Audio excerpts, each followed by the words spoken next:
beyond backyard birding. And the reason I thought of this talk in the first place was that there was a whole lot of talks about birding in your backyard, gardening for birds. It seems like that's been a relatively common topic, but there are a lot of ways to enjoy birds that are not in your backyard, whether it's locally, regionally, or internationally. This picture is from when I was in Bhutan. It's called a blood pheasant, but you don't have to go that far away. You can see things that are local, regional.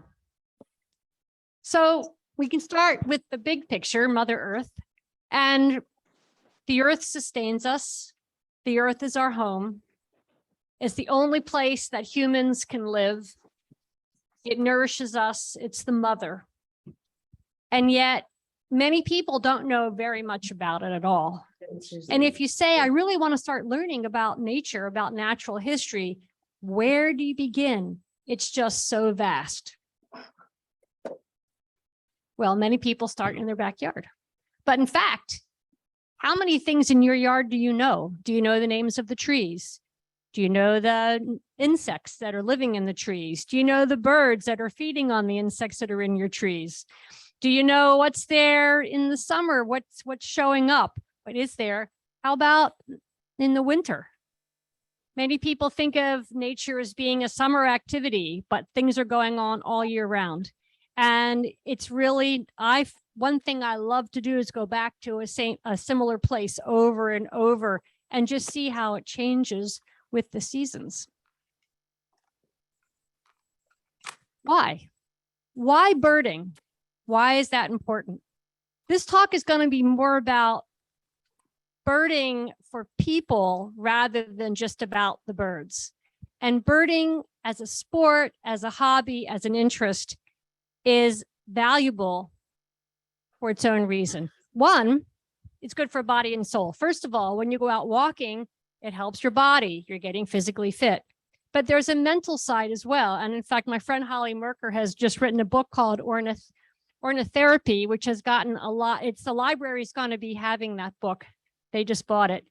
But yeah, her whole was she's a cancer survivor, and she talks in this book really about her journey back to wellness, both physically and mentally, was by going out birding and learning about birds. And when I think about what birding, how it makes me feel mentally, you really open up your senses to what's out there. We spend a lot of our childhood going into adulthood learning how to filter out unnecessary things. You don't hear the refrigerator in your kitchen humming. You don't hear the planes going overhead. You learn to filter. But when you're out birding, you're actually trying to put those filters out and absorb everything that's out there. What are you hearing? What are you seeing? What's the movement? Is that a trick of light, or is that something live? And I find that my senses become really uplifted. And when I'm out by myself and I get this and I'm out feeling this sense of wonder, often it's spiritual, might be too strong a word, but I feel like I'm understanding what's going on around me. And it's very good for your mental health to get away from the trials and tribulations of what we do every day and the many to-do lists. If you can get out and just appreciate and be in the now, there's something very mentally healthy about it. Birds are also a window into the natural world because there's so many things out there. Where do we start, right? Some people like flowers, some people like hunting, some people like fishing. For me, I like looking at birds. It's one way, it's a one path to see relationships and to see the natural world.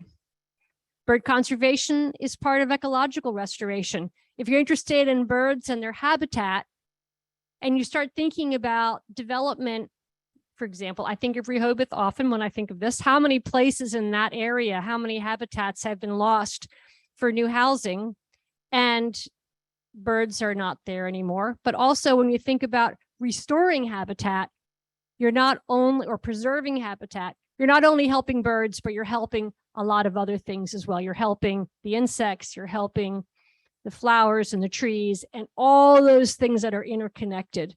So bird conservation, habitat restoration, Birding makes you aware of a lot of that. And then finally looking at the big picture, right now, there's so much fear about climate change, environmental disaster, the end of the world. But there's also a lot of fake science or no science. How many people actually really know what's going on in the natural world? And if you can start to learn about the natural world, you'll never stop learning. You'll never learn everything. I'd like to think it keeps me from getting Alzheimer's because I'm always learning something new. I'm always stretching to learn something. And the more I learn, the more critical I can be in evaluating what I hear. You know, the monarchs are going extinct. No, they're not. You know, but you have to know a little bit about nature to know what are the actual threats, what are the actual things that are going on. So learning about birds sort of gets you into that world of learning about what's going on in nature.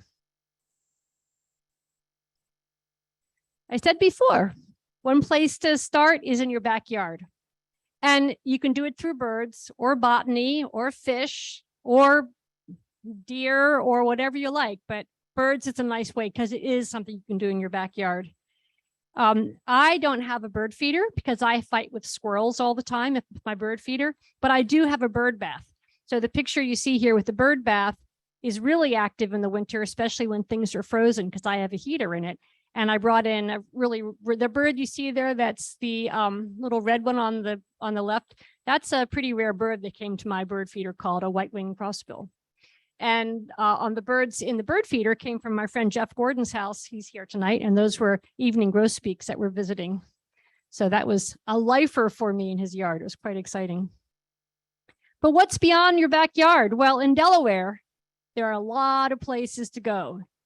You can go to many of the state parks.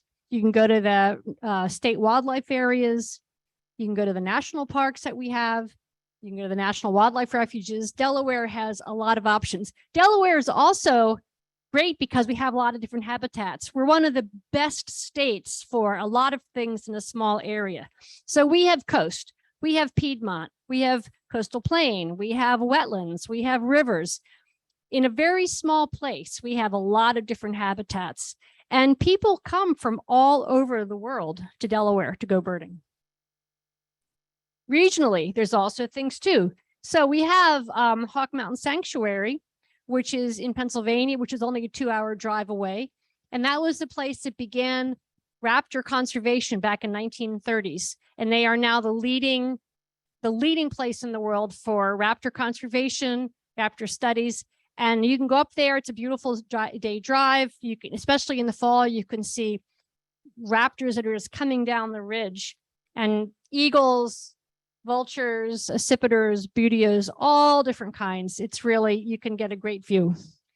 We also have the Delaware Bay. We tend to think of the Delaware Bay as being an industrial shipping, but it's actually one of the most important migration routes in North America. And birds coming up from the south go up the Delaware Bay on their way up to the tundra. It's also, we have Route 9, which I'll talk about in a bit, which is a great way to see it. Cape May, if you look at the New Jersey and how everything comes down to a point, birds that are migrating south get stuck in that little point, and Cape May is world renowned for birds and for birding. And in some of the top birders in the world choose to live in Cape May, so they have this wealth in their backyards.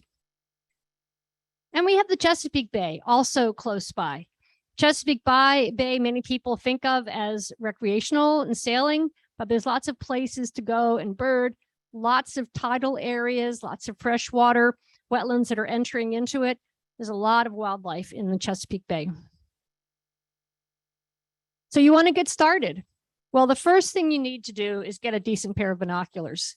And there's a big variety of what you can get. I brought some over there, which you can look at afterwards. You'll see there's 4 pairs there.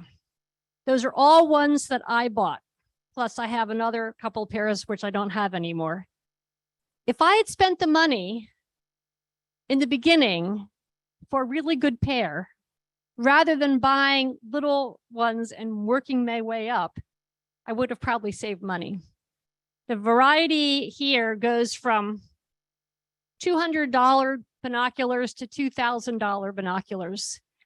The difference is what you're paying for is the quality of the glass, the clarity of the glass, how well you see color, durability. My $2,000 binoculars, if they fell off the roof of my car when I was driving, they'd probably be okay. I haven't tested that, but they are very, very durable. Do you have binoculars that are waterproof? Also, do you have binoculars that focus short distance or far? Some binoculars that are really good quality, they don't focus any closer than 20 feet. But I actually like a binocular that focuses to my feet, basically 5 or 6 feet away, because I like looking at insects with them as well. So these are all different questions you need to ask. There's two numbers when you have binoculars. So the ones that birders are recommended, the general one we use are 8 by 42. There's two numbers, 7 by 35, 8 by 42. The first number is magnification. So 7 is 7 times magnified, 8 is 8 times magnified. The second number tells you how much light is coming in. So a 7 by 35, which is a good stadium glass, a lot of the ones people take to footballs are really cheap ones that you buy just to see a game. The 35 has plenty of light for the middle of the day, for a big stadium. They're often not that great quality, but 7 is a good range. It gives you a good wide view. If you want something that's better at dusk and dawn or really rainy days, you want to go up with the second digit to a 42. It's all kind of technical. If anybody has any questions, you're welcome to ask me about it afterwards. But I know a lot about binoculars, and I have a friend in the audience who also knows a lot about binoculars too. So if you have any specific binocular questions, feel free to ask afterwards. Tripping. Oh, also scope. I have a scope here. Yeah, scopes are, when you get into the upper levels, these are really good. They're also expensive, but if you're going to be doing long distance viewing, they're really, really nice to have. And then I am not going to talk about cameras tonight because I'm not a photographer. I have a basic camera for documenting, but my recommendation is to find a friend who's a photographer. And when you need a good photograph, ask them. Also really important if you get out starting to go birding to dress for the weather. So you see me in a few different ones. Both of these, everybody in these pictures are wearing hats. Usually when I go out in the summer, I have a wide brim, more cowboy type hat because I don't want to have the sun on my face. It's really important that you think about sunscreen, especially even on the back of your hands, because you're holding a binocular and your hands can get quite sunburned if you're not thinking about it. Bug spray. A big problem in Delaware are ticks. Another big problem is chiggers. And there's nothing worse than having chiggers, or nothing worse than getting Lyme disease from ticks. So if you are going to go out, you want to have rubber boots like in this middle picture. Rubber boots are really good for not getting either ticks or chiggers, but also bug spray. It's very important. And if you don't have them, you need to have good shoes of some sort. The last thing is you got to make sure you're warm. So a lot of outdoor sports that are advertised are for running, for jogging, for skiing, and it's all about wicking the moisture away from you. Well, birding is different because you're not moving. You're often moving at a very slow pace. You're often standing still. So what you really need to do is be warm while standing still, not trying to keep warm when you're skiing or jogging or running. And so it's important to wear long underwear. It's important to wear layers. And what changed my life were disposable toe warmers. Toe warmers and hand warmers are amazing things. So yeah, dressing for the weather is really important. Mike, you can see he's dressed for the winter, and the other ones I'm dressed for the summer. The picture on the side where it looks like I have purple boots, that's actually, I was in Texas and there were a lot of burrs. And so we were provided with duct tape to protect our shoes from all of the burrs, and they were giving out purple duct tape, so that's why I'm wearing. So Resources. There are a lot of resources out there. They're traditionally resources were field guides. And the first really good field guides were only written probably 90, 80 years ago. And some of those, my Golden Guide was an early one. Peterson Guide was an early one. And one of the things that was really good about those early ones was that they were not photographs, they were sketches. So the person painting them, the artist who painted them, could really point out field marks of what you're supposed to look for. And in fact, with Peterson, he had little arrows that would show you, this is the thing you need to look for in the field. This is what's important. Many people buy Audubon field guides. It's fine if you want to, but it's photographs. And often the field marks are not that obvious as something that's done with painting. So keep that, or a sketch, keep that in mind.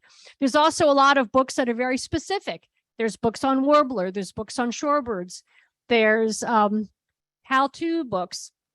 So once again, I put a few of my books out there. You could spend forever. You could spend a lot of money on books, believe me. But in today's world, what is taken over from many of the books is online resources. So there's an app. There's an eBird app and a Merlin app. Many people in the last year have asked me about Merlin, because Merlin, you can just hold up the phone, listen to the call, and it'll tell you what you're hearing. Not 100%, but it will give you an idea of what you then need to look for with your binoculars. Don't always assume that what they tell you is what it is. But eBird is a really good resource because it has you can keep your own personal lists on it. So you can sign up, have an account, and then you can put down the birds that you see every day in your backyard, or if you're traveling. It's a way to keep yourself organized. They also have an exploration area where you can see where birds are all around the world. You can look at what birds are migrating through where. You can go to, you can push on a species and you can learn all about that species. You can push the button for a place in the world and it'll tell you what's being seen there. When I'm going to a new place in the world, like when I'm going to go visit my daughter in Australia, or my daughter in Wisconsin, or my son in Miami, I'll often just click into their neighborhood and see what's been seen in their neighborhood, or what's been seen in the National Wildlife Refuge down the road, so that I know, is it worth my while to go there? Oh my God, there was a whooping crane. I'm going to go try to see it. Might not be there, but I'll know that it was seen there last week. So that's really good. What I have here, which you can see, it says Arden Green and Arden Woods. I pulled up the page. This is from last week. I pulled up what has been seen in Arden Green and Arden Woods. And you will notice on the bottom right, there's a name there of Barbara Conway. Barbara is one of the top birders in Arden, and she is very good about putting what she sees into eBird for her personal list, but also it's a record of what's being seen in Arden. So if anybody else wanted to know what are the kind of birds that are being seen in the woods around here, you could ask her, or you could go to eBird and just check out what's been seen there. And you said you brought your list tonight. So anything that's been around that we should know about? Hold on, you give her the microscope. Give her the microphone to Barbara.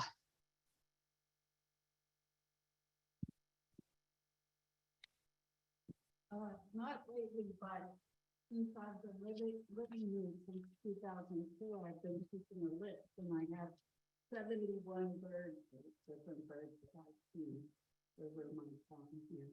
I know there are more, but some of the unusual ones I've seen are flocks of thunder swans flying right low on over the yard, and a common loon, same thing. They're a real low flyover, so we get a lot of birds that spend the night on the Delaware River, and in the morning they take off and fly right over Arden.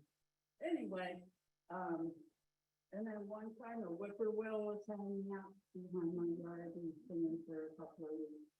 That was kind of now, are most of these from your yard or from walking in the woods, or from all over? I would say from my yard and then walking. Yeah. Someone commented in chat that the Great, thank you. microphone isn't on. The Yeah. microphone is on. So, okay, now you have the tools, you have the resources, you have your binoculars, you got your toe warmers. Let's get started. Okay, how do you spread your wings and get out there? How do you leave your backyard and actually journey forth to see which birds are out there? Well, you can walk your local patch. That's your local park, the local street, someplace you like to go. You like to go back over and over and see how it changes with the seasons. There's field trips around. Delaware Ornithological Society, which is dosbirds.org, which is there. They have regular field trips. Membership is inexpensive. In fact, and most field trips are open to non-members as well. There's also local surveys. There's a survey once a month at the Hermitage in Newcastle that Andy Edney's leaving. He also has a monthly walk at Brandywine Creek State Park. There's a monthly walk at Bellevue State Park that Amy O'Neill runs that is there. Though it's also, there's seasonal things like hawk watches. Another good thing is to find a birding buddy. Find somebody else that has the same interest as you do. May not be your spouse, may not be a person that you see otherwise, but take them and I don't have a spouse that likes to bird, but I feel really great when I can find somebody else who has the same interests as I do, and we just go out and spend the day together looking at things. So remember, we were all beginners once. The world is there for us to explore. You just got to tackle it.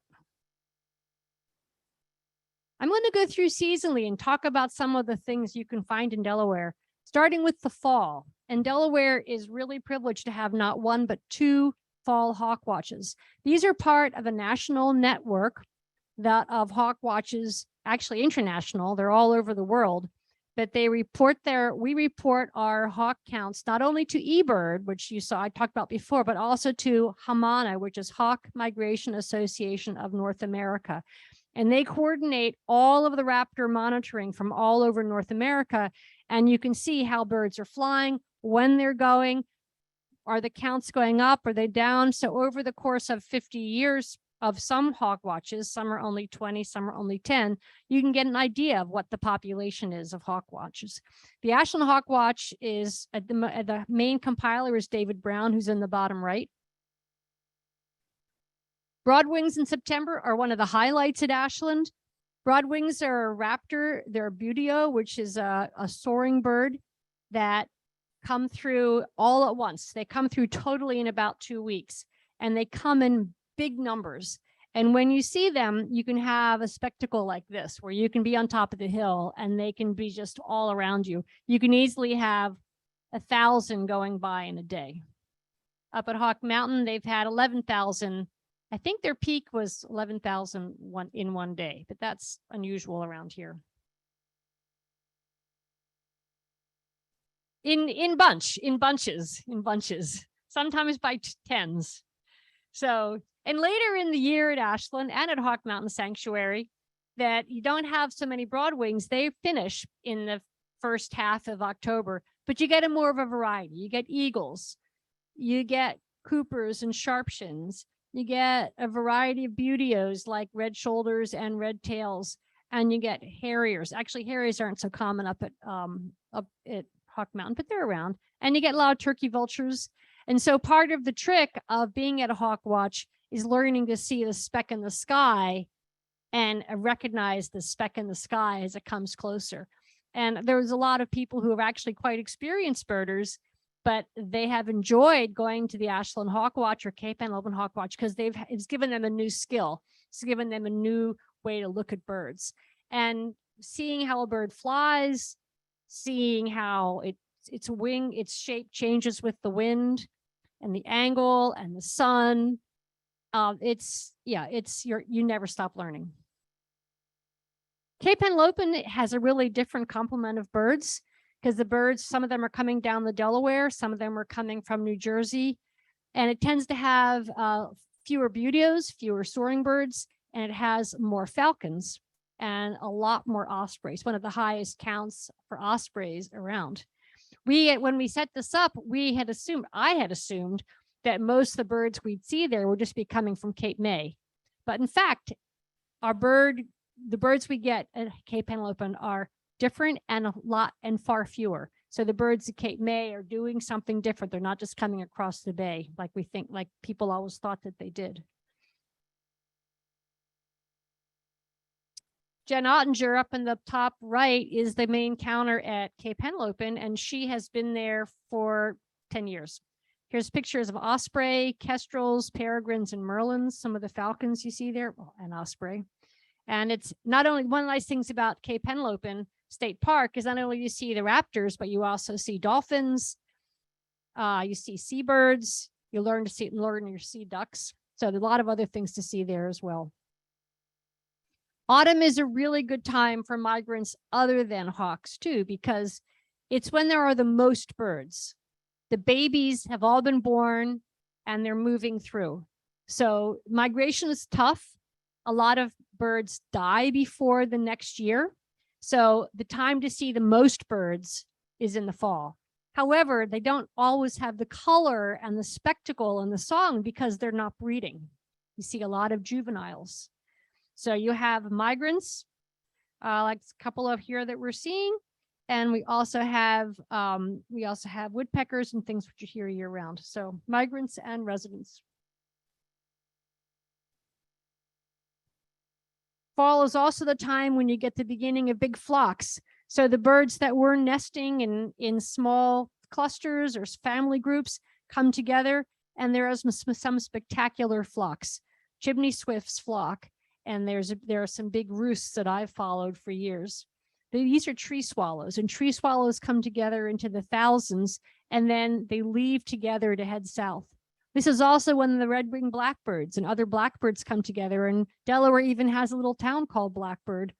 And if you go from the fall right into the spring, you head down I-95 right at dusk, you'll see the big blackbird flocks going over Churchman's Road. When I have stood at on Route 9 by Delaware City on the bridge that goes over the canal at dusk, there are blackbirds that go from one horizon to the other. They're all heading inland over to New Jersey. So these big flocks start. So this flock is a winter phenomena. You would never see this in the spring or the summer. But winter does come. And in winter we have birds. Some birds are here year round and some birds are only here in the winter. Many of the ducks we have are only here in the winter. They come down when north freezes. And Ed pointed out he hasn't seen as many this year because really hasn't frozen very much up north. So we also have some birds like sparrows are here year round, but others like the purple finch, which is to the left, snowy owl, they are only here. And they're here some winters more than other. A lot of it depends on the seed sources up north. It might depend on the case of snowy owls, how many lemmings there were, so how many baby owls were fledged. And that might determine how many come down here. So each year, each winter, there's a different complement of birds that show up. But they can be very different than the birds that we have in the summer, because many of our summer residents leave because they depend on insects, and there's no insects in the winter. So any bird like the swallow that depends on insects has to leave. One of the highlights of winter is a Christmas bird count. Christmas bird counts were started by the Audubon, National Audubon, and they've been going on for 120 years. This year was 123rd Christmas bird count. And in Delaware, we have 6 different bird counts, circles. And what you do is you go from dawn to dusk and you see how many birds that you see in an area. Each circle is divided into areas. And it's a social, it's traditional. You have an area that you go back to often every year and you get to know it. And so it's something that birders really look forward to every year, all throughout North America. Last year, these are the Christmas bird counts that happen. They're usually on two weeks on either side of Christmas. And if you're interested next year, you would all be welcome to join a group. Each circle has a compiler, and if you contact the compiler, they will assign you to a group. And if you feel like you don't know anything, you can still be the note taker. You can still go, and often people who don't have a lot of experience are still good at finding birds in the tree. It's seeing the movement. So and you only have to go if you want for a few hours. The diehards are there from dawn till dusk.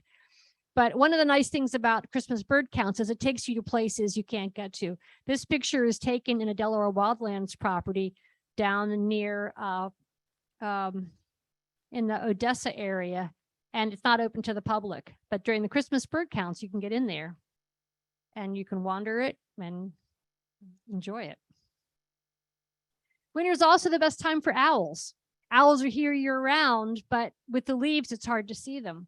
So winter is a good time to actually recognize how camouflaged they are. But like this one in the middle, can you even see the screech owl in that little picture? It's there. A lot of people like owls. Owls are here year round, most of them. Now, the short-eared owl is not here year round. The short-eared owl is different because it hunts at dawn and dusk, sometimes even during the middle of the day. And it is a bird of the open marsh.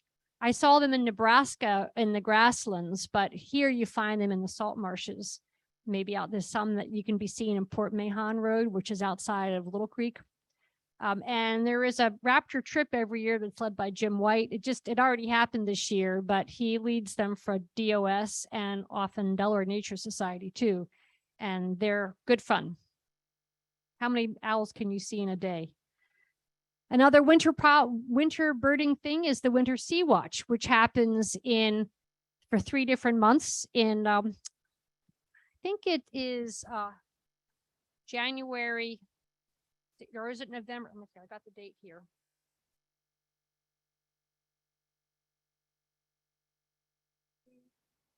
Yeah, November, January, and March. So that happens at the south end of Indian River Inlet.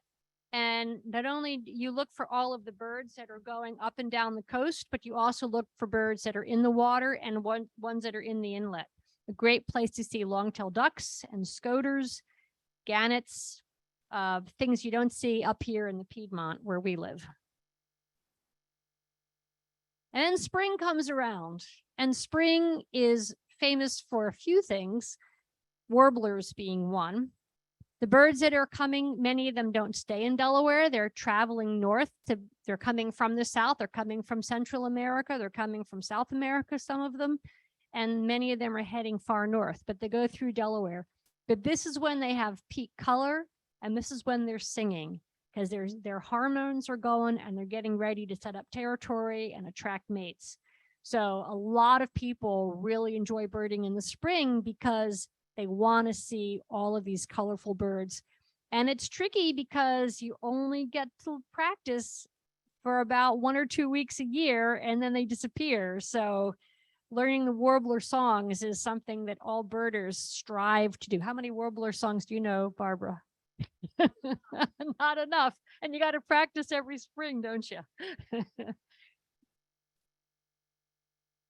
Also, in May, that's the peak of the shorebird migration in the Delaware Bay, which I mentioned earlier. But the bird that is kind of a poster child for this migration is the red knot.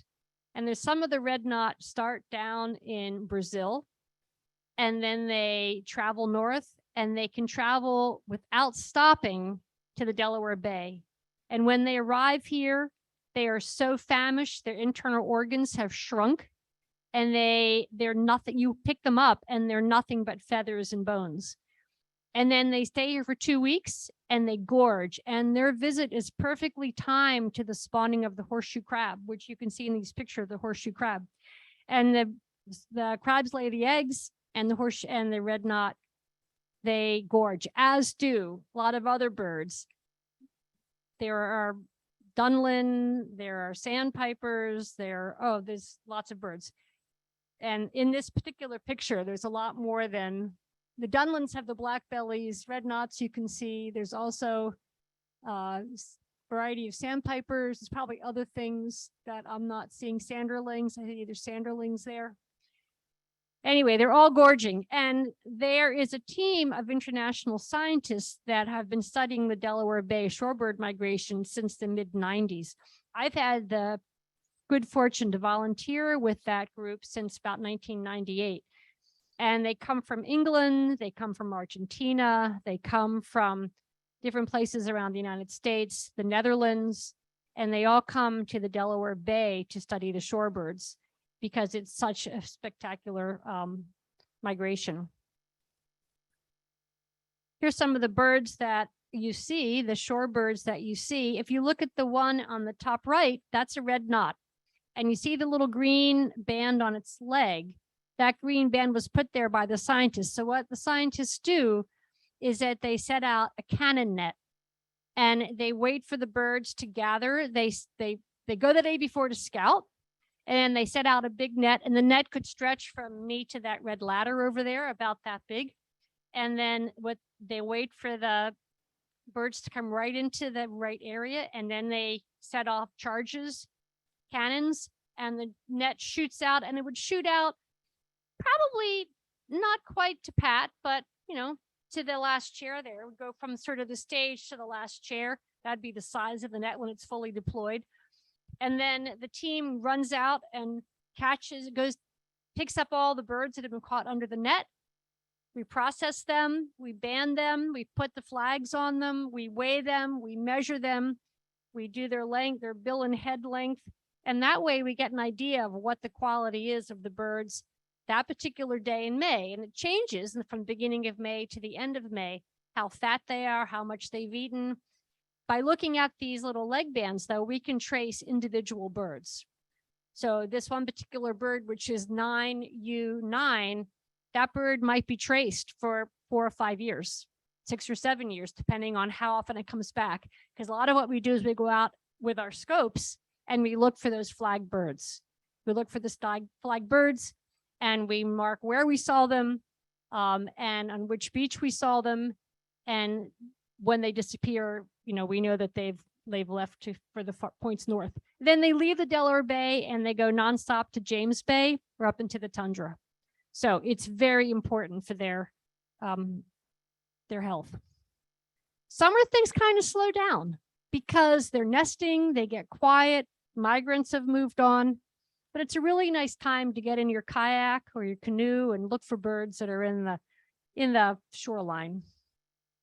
And if you like herons and egrets, Delaware City is a great place to see them because Pea Patch Island is one of the largest heronries in the whole mid-Atlantic.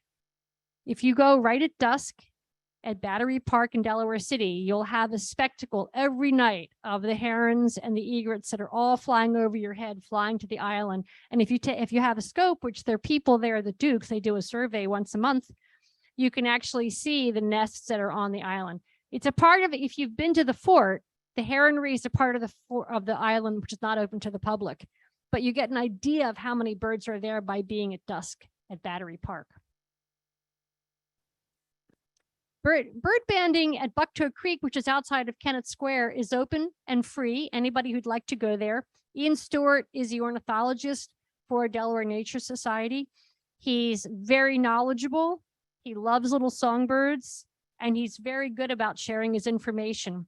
If you go any Wednesday morning between April and December, and you go to Bucktoe Creek, which if you go to the Delaware Nature Society website, there's directions. You can go there and you can walk the mist nets with him, have him find the birds. Mist nets they put up along trails, so then the birds will fly into them, and then they go every 10 minutes. They do a circuit to get the birds that might be caught in the mist nets, and then you can see he's measuring it there. They weigh them, and then they band them if they're not banded. If they've already been banded, they note which birds are repeat catches, and he's very good about letting people touch the bird and see the bird close up. I don't know how many of you were here a couple of years ago when Aunt Gonzon from Division of Fish and Wildlife came and spoke about the Route 9 Delaware Bayshore Road, but that is a really excellent way to explore Delaware. Route 9 is basically the road that you take from Newcastle all the way down the coast of the Delaware Bay. And all along it, there have been amenities put in, there's trails. You do need to have a conservation access pass because these are state wildlife areas, and this helps to pay for it. But if you're going to be a regular traveler into these areas, exploring and birding, it's definitely worth getting a conservation access pass. There's a lot of new birding platforms that are out there, and all of the new ones are all ADA accessible. If this is a really easy way to start birding in Delaware, because you have these paths, you have these observation platforms, and often you'll meet other people who are birding and they'll tell you what they found. I've taken this picture from the top of a platform which is not ADA accessible. It's an old one along Route 9 in an area called Taylor's Gut. And on the right side is Route 9, and on the left of this picture is the Delaware Bay. And I just love this picture. It's a beautiful spot in Delaware. And birding will get you some of these places that you don't really even know exist when you're in the hubbub of suburbs or city, and or even a state park. Some of these areas are not very visited, and they're beautiful. So get out and explore. And if you have any questions, I'm here to answer questions, and some other experts in the audience, if I don't know the answer, they might know, but thank you very much. And I want to also thank my birding photographer friends.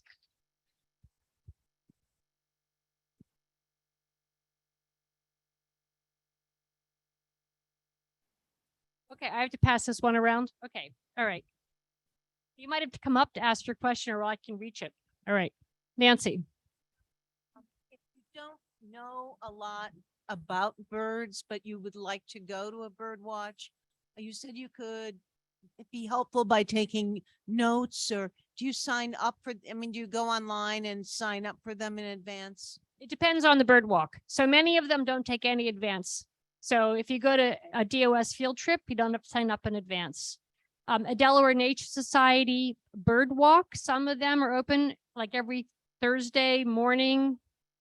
Yeah, some of them, but it'll be certain days of the week. So Delaware Nature Society will have one day at DuPont Environmental Center downtown, one day at Coverdale, one day at Ashland. Those are all free. They start at 8 o'clock in the morning. I don't know, you'll have to check in the spring. They start in April of what will be when, because at different years, it's different things.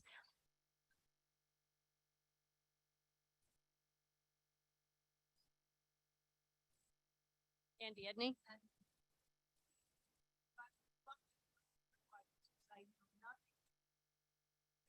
Right. So Nancy's asking, as a person who's just starting out, will I be in the way, and how do I learn? Well, everybody was once a beginner. And I think that if you are a more experienced birder and a person is there and they are interested and they're motivated, you want to help them. I think that in this today in the internet world, there is one of the sites which I didn't particularly mention is the Facebook Delaware birding page, it's got over 5,000 members. And a lot of people who have an interest in birding just go to the Delaware birding Facebook page. But sometimes people will just say, what's this bird? And they put up a picture of something in their backyard. And you think, man, they didn't look in the field guide. They didn't take time to actually do a little bit of investigation. And that's how you learn. You learn if you kind of go. But if you just go on bird walks regularly and listen and practice using your eyes and practice using your ears, you learn a lot. And I don't think you have to take notes, but what is helpful for me anyway, is at the end of the walk to do a bird list. And there are people who believe that one of the best things you can do is journal, have a bird journal and do sketching. My problem with that is that I spend too much time trying to make the bird look like what I'm seeing, and that I'm getting distracted by my incompetence. But I think that there's something to be really valued about going with groups, but also going on your own, like just going to a park into the middle of the woods, sitting and just listening and just absorbing. And when I'm with kids, sometimes I'll say, take this piece of paper, and this is actually good. Anybody can do it. Make a sound map. So just be silent with a blank piece of paper and pencil, and then listen for every sound you can hear, whether it's an airplane, whether it's a car, whether it's a bird, whether it's somebody coughing. And if you put the X with you in the middle, where are you hearing these sounds? And so you can actually, and then you can say, well, you may not have known what you're hearing, but how many different bird sounds did you hear? Did you hear 3 different kinds of bird sounds? Did you hear 5 different kinds of bird sounds? Sorry, that's water falling. That off. So there are practices like that that you can do, just learning. And that's, to me, that's almost like the mindfulness part of it, of just learning to be open to the sounds, learning to be open to the movement in the trees. Yeah. Websites that you would recommend? Okay, so the question is for bird calls. Well, if you, there's several ways you can do it. Merlin is one that is now very popular, which you can download on your phone, and you can pull up any bird and it will tell you what it is, or you can actually hold it up and it will tell you probably what it is. But also, if you get a field guide on your phone. So I have the Sibley's is my favorite field guide, and I have the Sibley's app on my phone. And then I can take any bird call. I can take any bird on here and I can pull up the call. So I'll demonstrate for you. Okay. Tell me a bird. You got to be more than that. What kind of a warbler? Carolina wren? Okay. Carolina wren.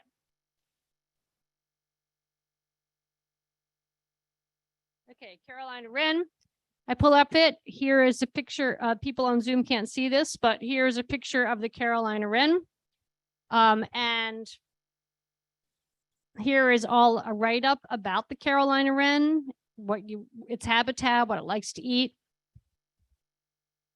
This is a range map of where it's found, where you'd be likely to see it. So if you think, oh, this looks in the picture like the cactus wren, but you say, oh no, cactus wren isn't in Delaware, then you would say, oh, it must not be that. I'll try something else.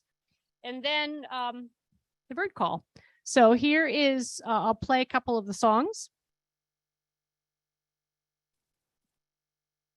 Sorry, it's in my ear with my hearing aids. Change that.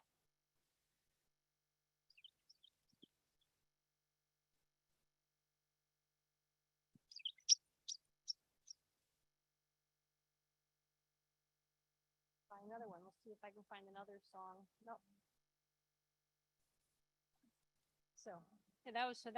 That's the song of the Carolina wren. And usually they have, let's say here's a different call that it makes. Yeah. Another one it makes. And then let's do the last one. Here's a scold.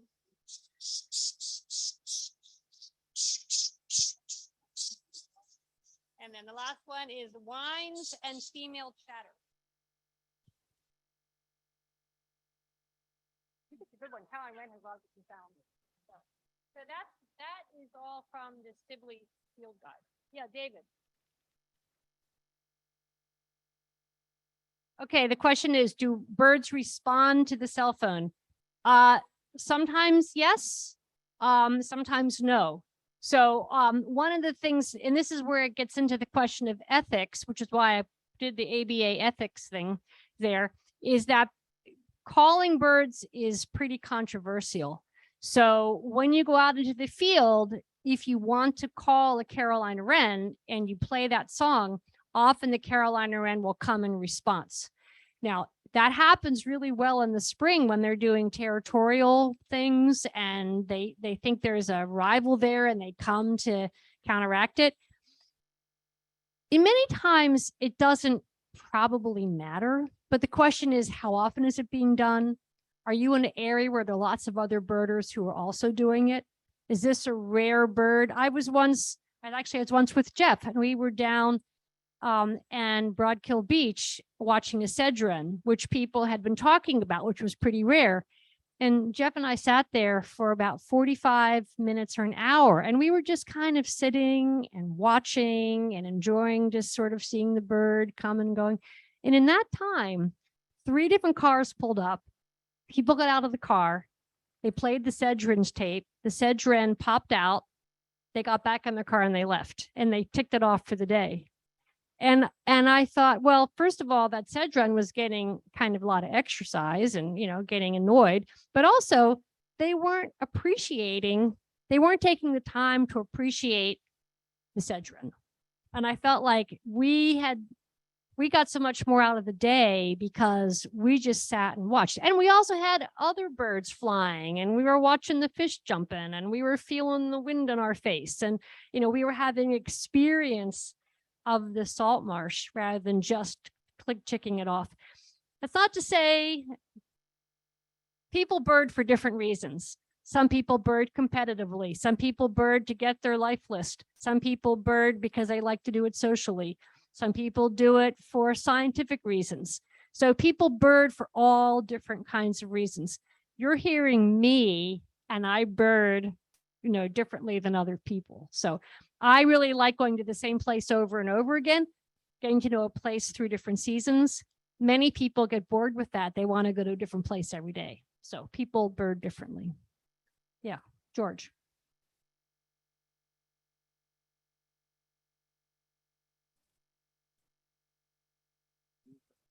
Okay, George asked about webcams.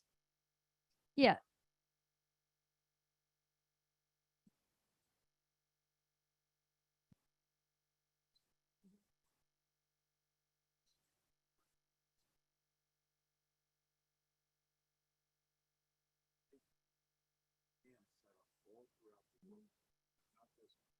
Right.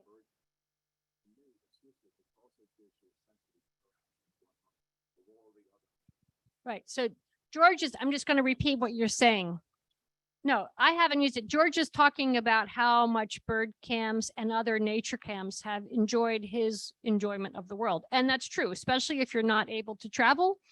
I mean, there's nothing, that's one reason that nature programs and nature documentaries are so wonderful, because I'm not going to probably go to Papua New Guinea, but I love seeing the bird of paradise, and by seeing, and there is, just by the way, there is a pair of peregrine falcons that nest in Delaware, and there's a peregrine webcam that is on the Brandywine building, and anybody who'd like to go can just look, probably just Google peregrine webcam Wilmington, Delaware, and it will come up. And right now, I don't know where they are right now, but it's a new couple, a new male and female, and there's a lot of people that do follow the peregrine nest cam. But there are nest cams on different birds throughout the world, and a lot in the United States. But yeah, there's also other nature cams as well.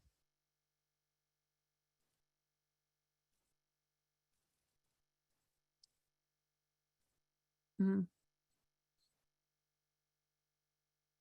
Yeah.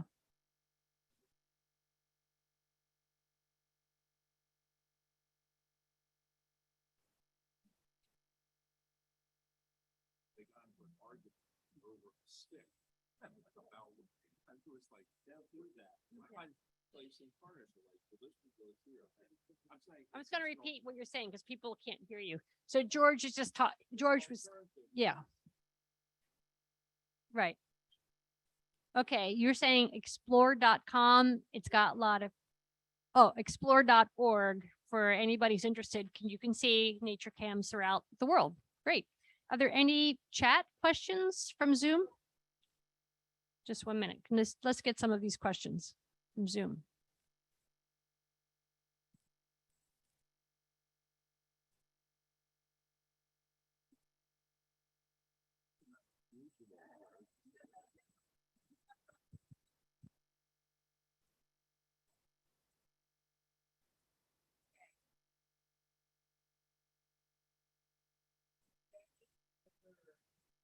Okay, how do you weigh the birds? No. So when you catch a bird in a net, either a mist net or a cannon net, or however, they do weigh the birds.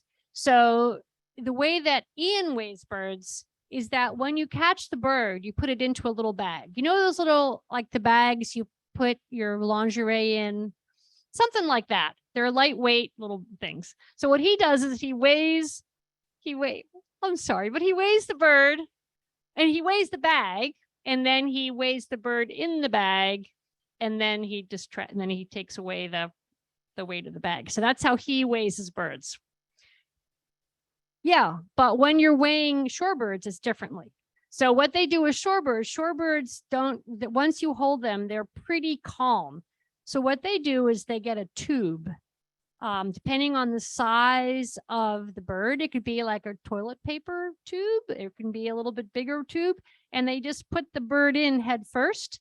And the bird just is sort of sitting there with their wings close to them. And then you put that on the scale. And then you take off the weight of the tube and you got the weight of the bird. So they don't sedate the birds. The birds are not hurt at all. And in fact, when you catch a bird to be studied, there are protocols on how long you can have the bird before it must be released. And usually the people doing it are very, very careful with how they treat the birds because they love birds. That's why they're doing it. They're not doing it to abuse the birds. Yeah. Any other questions from Zoom?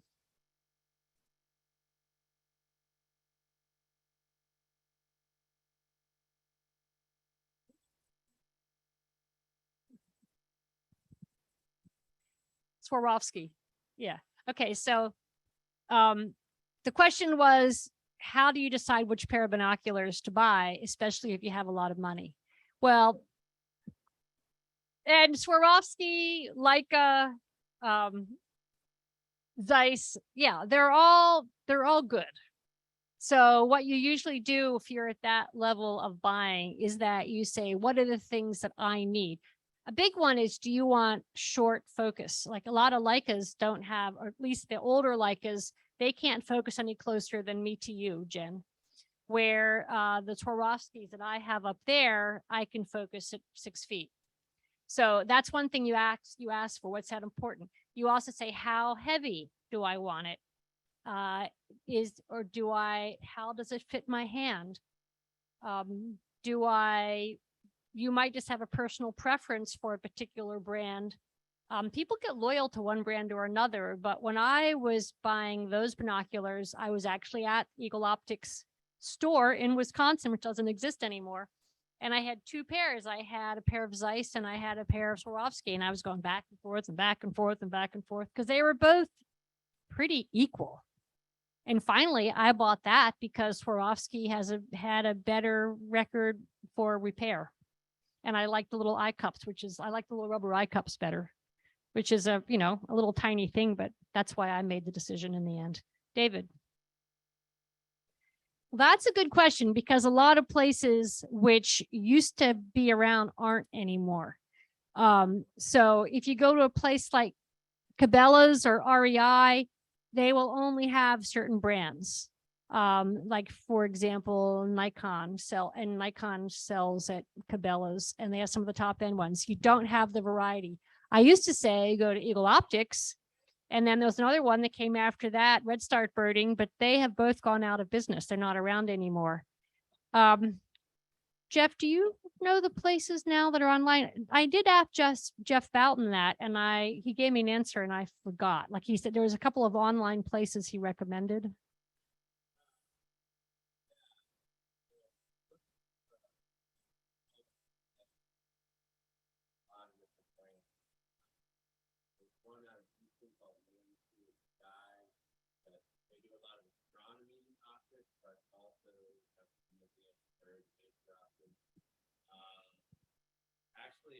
Another good source locally is and they actually call their optics stuff desert and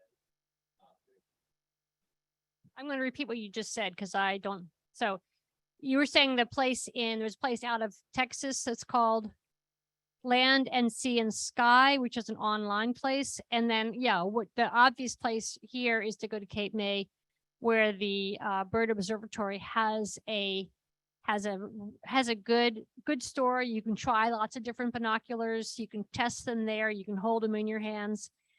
And the name of their online store is Feather Edge. Okay. And then also, if you have access to a birding festival, like for example, the Cape May Birding Festival, which is in October of every year, there'll be a lot of optics reps there. and there'll be somebody there from Swarovski. There'll be somebody there from Koa. There'll be somebody there from Leica. And you can test all the different things, and you often can borrow a pair to take on a field trip or even take out and use. So talking at a festival is a great place to see variety.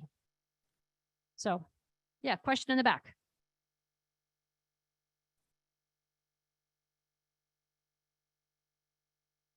Whirlybird. Oh, Merlin. I thought you said.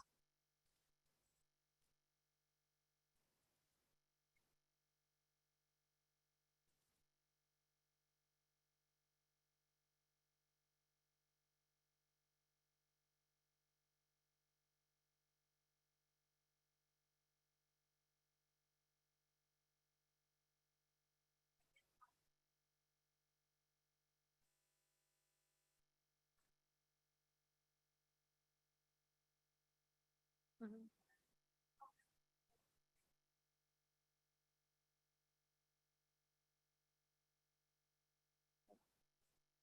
I'm going to repeat that again. So that was just someone in the audience saying how much she enjoyed the Merlin app because it is a great way to learn bird calls, bird sounds. And it is.